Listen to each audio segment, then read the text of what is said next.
of energy, of food of its own. It's just like a car, for example. There's no such thing as a gas station for evil people where they serve evil gas to evil cars, right? The same getaway car used for a robbery is going to get gasoline at the same gas station that good people get their gasoline from. Likewise, in creation, there's no source of evil in the world that evil can draw from. Rather, evil exists, but it has to get its nourishment from kedusha, from holiness, right?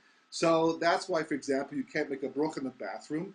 And we're very specific about where we do mitzvahs and how we do mitzvahs, because when we do a mitzvah in an impure way, or do anything as a Jew in an impure way, then evil spiritually is able to nourish itself from the kedusha that we generate in the wrong place, right? That's one of the reasons why Yaakov did not want to stay by Lavan a second longer, because once the Shekhinah left ahead of him, which was evident by the anti-Semitism, that Lavan and his sons were now showing to Yaakov, he realized the Shekhinah was going, the protection that he had for 20 years while he was living there, and as a result of that, his kedusha that he was generating through his Torah and his mitzvahs and his benching and his learning and all that he was doing, and his whole family, right, generates kedusha.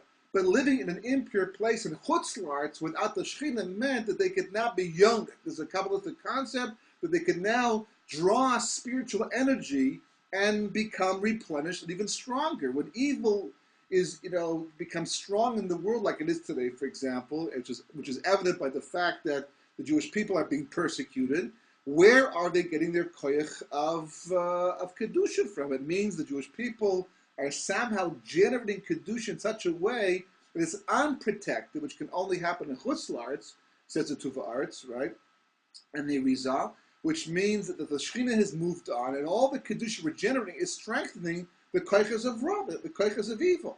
As a result of that, right, that we have to be very careful.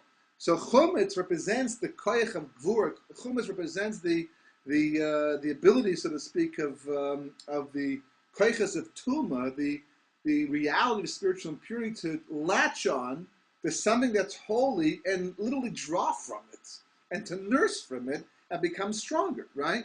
So Meshum She'Gulasam Az Shalobas Chus, since the Geula was not in the merit of the Jewish people at that time, the Adarabba, just the opposite. Ki hayu bluim v'tvuim bezuhamas v'tzachenes tumas mitzrayim harbe mi'od. I mean, just the opposite. Since the Jewish people, when Hashem found them, before Makas Dam, they were sunken in and absorbed by the Mitzrayim, which is why we had it's called Pesach, because Hashem was posech over the houses of the Jews to kill the Egyptians because of the fact that that we were shakua, we were mixed together, a tarovis of Jew and Mitzrayim as well, right? So we're so combined in the bris avos, right? But the reason for the gul is not the schus of Kalais with Mitzrayim, but because of schus avos, because of the schus of our forefathers back in Mitzrayim. Hofi as a Kosh Baruch or kedushaso lahachlish es harakulo, and Hashem, He was mofir his light. He shone his light down in Mitzrayim onto the Jewish people, onto the world at that time, in order to weaken the koyches of Tuma, not in our merit. We didn't deserve that, really, in our own merit. Rather, Hashem should just let us disappear completely spiritually. He won't do that because He promised Avram, Yitzchak, and Yaakov that would never happen. But, here it's happening in their schus, and not the schus of the Jewish people in Mitzrayim. Right? It's a rakulo. Let's see, it's below. Mipanav the akar geshborcha as a yitzhara b'toichem is kaddish is rebel b'kitchuso yisbrach shemol harbemu od. Right, but so Hashem, as a matana, as a free gift, shone His light down in Mitzrayim on the Jewish people to weaken the koyches of Tumah, to free the Jewish people from amongst the Mitzrayim and to take them out of Mitzrayim. Right, that all happened there. Right, at that point in time. It says b'chipazon. And we had to leave quickly. Shalom. Kadesh Shalom Yispatel Yitzhahara, like we said before, Mikol. And we had to leave quickly from Mitzrayim in order to prevent Yitzhahara from being destroyed. Kadesh says Makol Bechir, to leave room for free choice after we left Mitzrayim. Meshum Shaharei Haya Kozeh Shalom B'Schusim Klal Hanit B'Knis Klal. And because all this happened not in the merit of the Jewish people, as we already said about 10 times, right? Im Kein Harei Muvan. Therefore, it's obvious, understandable. Memela ki omna rabba oyev tamid aleim linkom nekame ba'avur zemo amar. If the Jewish people had brought about the redemption through their own free will in the proper way, so that would have burned up the evil. There's no enemies around. Like it would be Yom and Mashiach. They'll all disappear. There's nothing to be concerned about. It's like, going to a bad neighborhood, right, where, there's murders, God forbid, and robberies and all kinds of terrible things, right? But you got to go through it somehow because you have to get out. It's the only way out is to go through it somehow, right? So what happens, basically, you get the army, the tanks, they all come to protect you because that's the only way to get through it. But you can, as long as that's taking place, all the enemies, like vultures, are standing, watching, looking on, like, is there a vulnerability? Is there a way to get to this guy somehow, to blow up the tank or to rob him in the meantime, or maybe shoot him from a distance, right?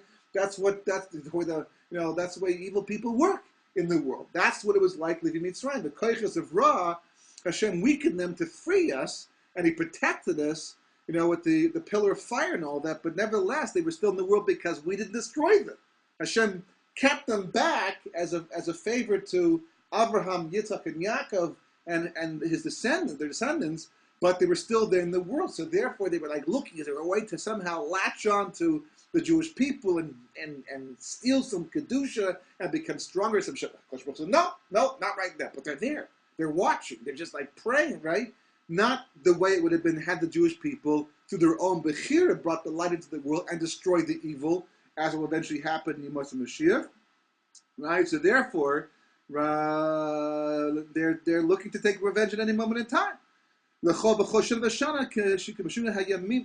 when every year Pesach comes around, right, there's and there's when the light is basically Hamis, it's like the light starts to flicker once again because it's a remembrance of the light that once. Every year Pesach time the same light comes out. Even in our generation, Leil Seder, it's the same light that the Jews used to leave Mitzrayim. Right? Every year comes out. So therefore, now that this light is coming out, Leil Seder, and we're not really in an ideal environment to take advantage of it.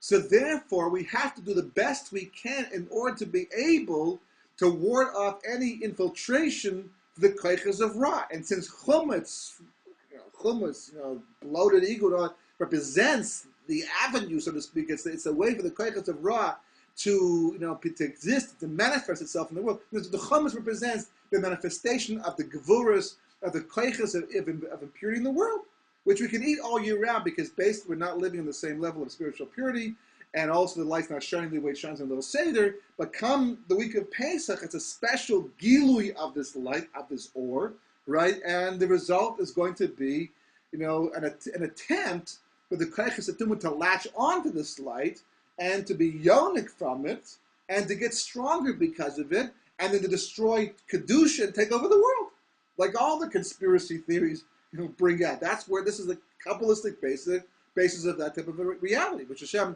never lets happen completely, but it happens somewhat. The World War II, the Holocaust, and all the pogroms is an example of how far the koiches of Ra can be yonik, can take over the world until Hashem steps in and puts His foot down and stops the whole thing. But we see how powerful it is. So at least in the week of Pesach, when this light comes down, we try to clean up the environment, spiritually speaking, as much as possible, to get rid of the chumetz. The reason why it's such a strict, isser is because chumetz is such a dangerous thing at this time of year that to eat it, to bring it to the world, to not get rid of it from the Jewish camp, is to invite the koiches of tumah into the reality of this fantastically high spiritual level, and to become stronger because of it again.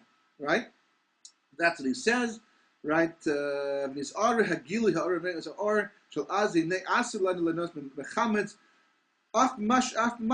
a little bit, even a small amount. We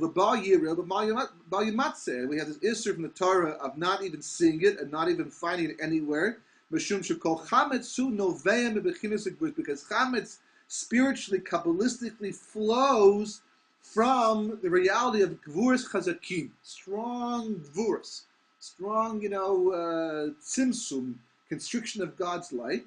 Right, shehem shorish la ra, which is a shorish of ra, because in order for evil to exist, you have to constrict the light of God. The koich of gvura, the spheres,